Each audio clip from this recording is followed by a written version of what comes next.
ஆதித்யாயச சோமாய மங்களாய புதாட்ச குருச்சுக்கர சனி அம்ச ராகுவே கேதுவே நமக. அனைவருக்கும் வணக்கம். நான் உங்கள் அஸ்ட்ரோ புவனேஸ்வரி, பாரம்பரிய ஜோதிடர் மற்றும் திருமண பொருத்த நிபுணர். நீங்கள் நம்ம சேனலை ஃபஸ்ட் டைம் பார்க்குற மாதிரி இருந்தால் சேனல் சப்ஸ்கிரைப் பண்ணிவிட்டு பெல் பட்டன் கொடுத்து ஆல் ஆப்ஷன் கிளிக் பண்ணிக்கோங்க. அப்போ தான் நம்ம சேனலில் போடக்கூடிய ரெகுலர் பதிவுகள் உடனடியாக உங்கள் கவனத்திற்கு வரும்.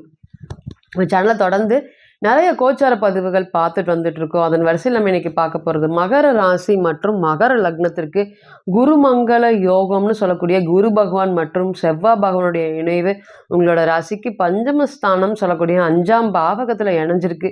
இது என்ன மாதிரியான பலன்களை கொடுக்க போகுது? இது ஏறக்குறைய 1.5 மாத காலங்கள் இருக்க போகுது. இது ஆரம்பிக்கக்கூடிய நாள் 17/7/2024 மேலே ஆரம்பிக்க போகுது. இது எப்படி இருக்க போகுது? முதல் குரு பகவான் மற்றும் செவ்வாய் பகவான் வருடத்திற்கு ஒரு முறை மட்டுமே இணையக்கூடிய நபர்கள். அப்போ இது நல்ல ஒரு யோகமா அப்படின்னு கேட்டீங்கன்னா நல்ல யோகம். உங்கள் ராசியை பொறுத்தவரையும் குரு பகவானும் சரி, அதே போல் செவ்வாய் பகவானும் சரி, ஒரு நல்ல ஒரு ஆதிபத்தியம் பெறக்கூடிய கிரகங்கள். அப்போ இதனுடைய இணைவு எப்படி இருக்க போகுது அப்படிங்கிறத வாங்க பார்க்கலாம். மகர ராசி மற்றும் மகர லக்னம் காலபுருஷனுக்கு 10வது வீடு. சனீஸ்வர பகவான் ஆட்சி பெறக்கூடிய வீடு.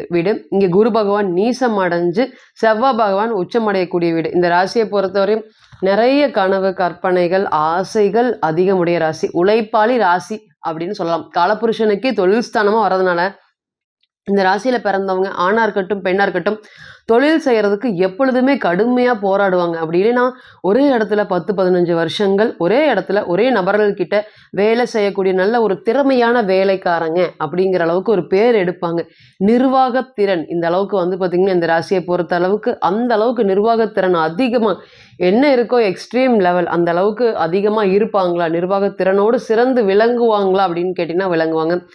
ரெண்டாவது, என்ன சம்பாதிக்கிறோம், என்ன போகிறோம், அந்த வேலைக்கு உண்டான காசு வருதா அப்படிலாம் பார்க்கவே மாட்டாங்க. முதலாளி என் மேலே விசுவாசமாக இருக்காங்க, நான் அவங்களுக்கு விசுவாசமாக இருப்பேன், எனக்கு தேவையானதை அவங்க பண்ணுவாங்க அப்படிங்கிற அளவுக்கு எப்பொழுதுமே வேலை செய்கிற இடத்துல சம்பளத்துக்கு மீறி ஒரு நல்ல ஒரு நட்புறவை ஏற்படுத்தி வைக்கக்கூடிய நபர்கள். ரெண்டாவது, இந்த வாங்கின காசை கொடுத்த காசை பார்த்திங்கன்னா திருப்பி கேட்காத நபர்கள். எல்லாருமே வச்சுட்டு போகிறாங்க, அவங்க காசு இருந்தால் திருப்பி கொடுப்பாங்க அப்படிங்கிற மாதிரி பணத்தை கராராக வசூல் பண்ணாமல் இருப்பாங்க.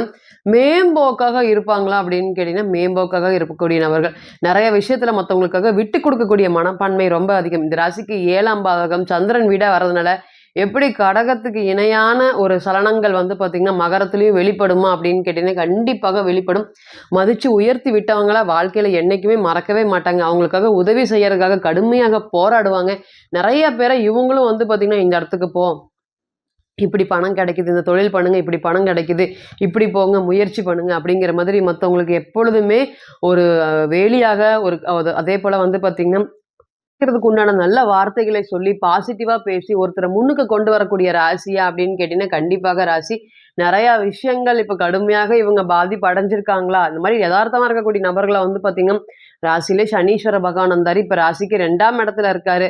குரு பகவானும் ஒரு நன்மை செய்ய வேண்டிய 3ஆம் அதிபதி, முயற்சி ஸ்தானாதிபதினு சொல்லக்கூடிய குரு பகவான் 4ஆம் இடத்துல ராகுவோட சேர்ந்து கெட்டு போயிட்டாரு. 1.5 வருட காலமாக எதிர்பார்த்த நல்ல பலன்கள் எதுவுமே இல்லை அப்படின்னு சொல்ற அளவுக்கு தான் இருக்கு.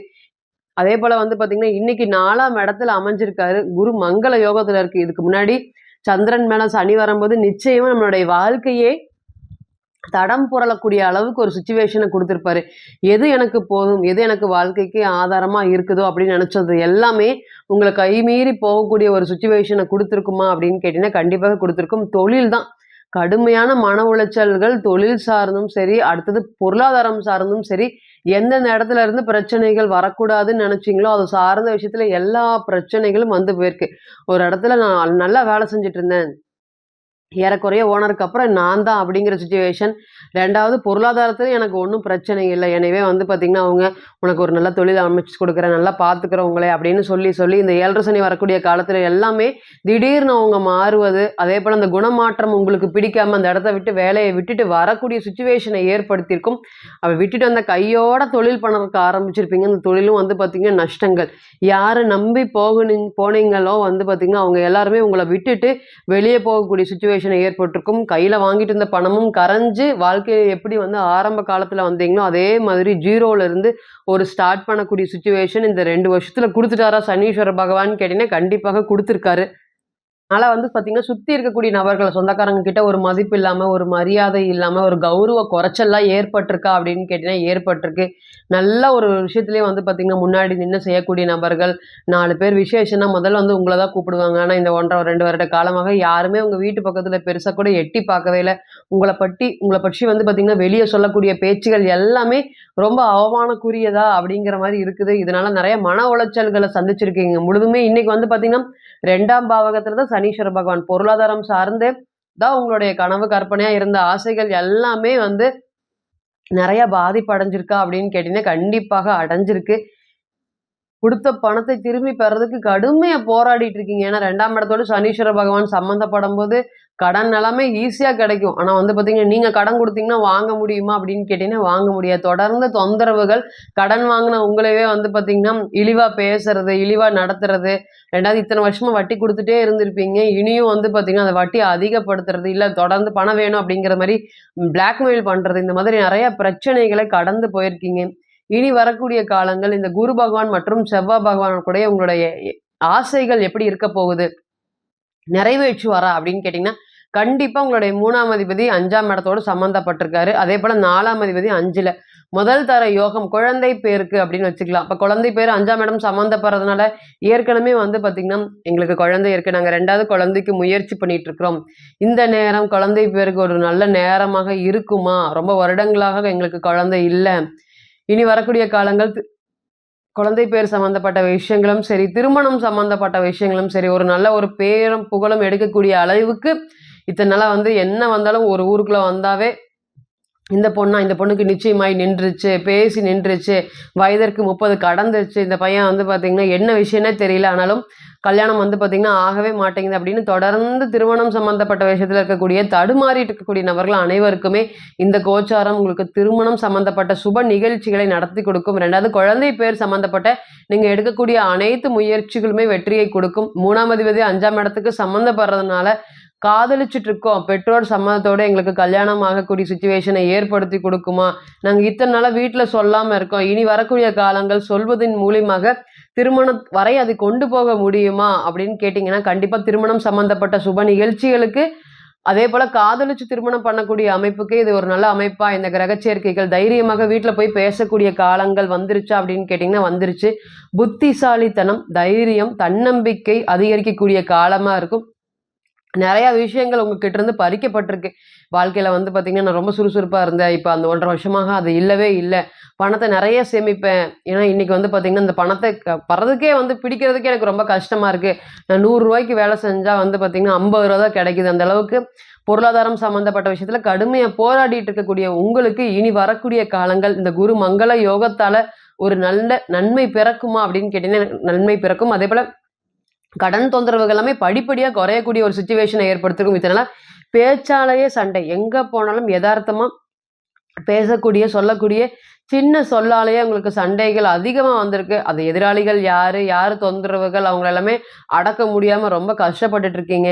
இனி வரக்கூடிய காலங்கள் இது எல்லாமே விலகி, நீங்க மதிச்சு உயர்த்தி விட்டவங்க எல்லாருமே இன்னைக்கு வாழ்க்கையில ஒரு நல்ல சிச்சுவேஷன்ல இருந்தாலும், உங்களுக்கு எதுவும் பெரிய பொருளாதார உதவி குடுக்காம, உங்கள பார்த்தா அப்படியே பயந்து ஓடுறது, இல்ல பேசியும் பேசாம ஓடுறது. இவங்களுக்கா நம்ம உதவி செஞ்சோம்.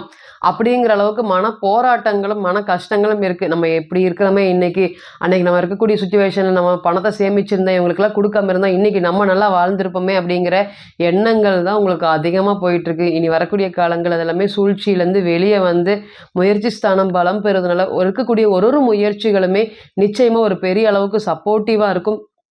மகரத்த பொறுத்தவரை மனசுல வஞ்சனைகள் எதுவுமே இல்லாத எல்லாத்தையும் உயர்த்தக்கூடிய ராசி. மனசுல பட்டத வெளிய சொல்லக்கூடிய ராசி. அந்த சொல்றதுனாலயே நெறைய பிரச்சனைகள் வருது. இன்னைக்கு குருமங்கள யோகம் ஏற்பட்டிருக்கக்கூடிய இந்த சிச்சுவேஷன்ல எல்லாத்தையும் இழந்துட்டோம். வீடு சம்மந்தப்பட்ட முயற்சிகள் மேற்கொள்ளலாமா? எங்களுக்கு சொந்த வீடு இல்லாம ஒரு மனசே கஷ்டமா இருக்கு. நாங்க வந்துட்டு இருந்தது இருந்தக்கூடிய சிச்சுவேஷன்ல இப்ப வந்து பார்த்தீங்கன்னா 2 படி கீழ வந்த மாரி இருந்தது. இப்ப வாடகை வீட்ல தான் வசிக்கிறோம். எங்கனால அந்த வாடகை வீட்ல இருக்கக்கூடிய சிச்சுவேஷன தாங்கவே முடியவே மாட்டேங்குது. நாங்க இண்டிபெண்டன்ட்டா வந்து இருந்து பழகிட்டோம். இனி வரக்கூடிய காலங்கள் வீடு சம்மந்தப்பட்ட ஒரு ஒரு முயற்சிகளுமே எங்களுக்கு வெற்றி வாய்ப்பை ஏற்படுத்தி குடுக்குமாம். வீடு சம்மந்தப்பட்ட நாங்க என்ன முயற்சி பண்ணாலுமே நடக்கவே மாட்டேங்குது. இனி வரக்கூடிய காலங்கள் இந்த கோச்சாரம் அதுக்கு ஒரு நல்ல ஒரு ஆரம்ப கட்டு படிக்கல்லா இருக்குமா? அப்படின்னு கேட்டீங்கன்னா, கண்டிப்பாக இருக்கும்.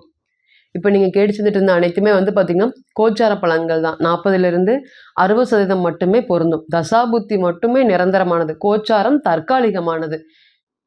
இப்பட்ட ஜாதகத்த நம்ம எடுத்து தசா, புத்தி, அந்தரம், நடப்பு கணிக்கும்போது, கிரகம் பெற்ற பலம், பலவீனம் அடிப்படையில பலன்கள் நிச்சயமா மாறுபடுமா அப்படின்னு கேட்டீங்கன்னா, கண்டிப்பாக மாறுபடும். இப்பட்ட ஜாதகத்தை ஆலோசனை பண்ண விருப்பப்பட்டா, கீழ இருக்கக்கூடிய இந்த நம்பருக்கு கான்டாக்ட் பண்ணுங்க.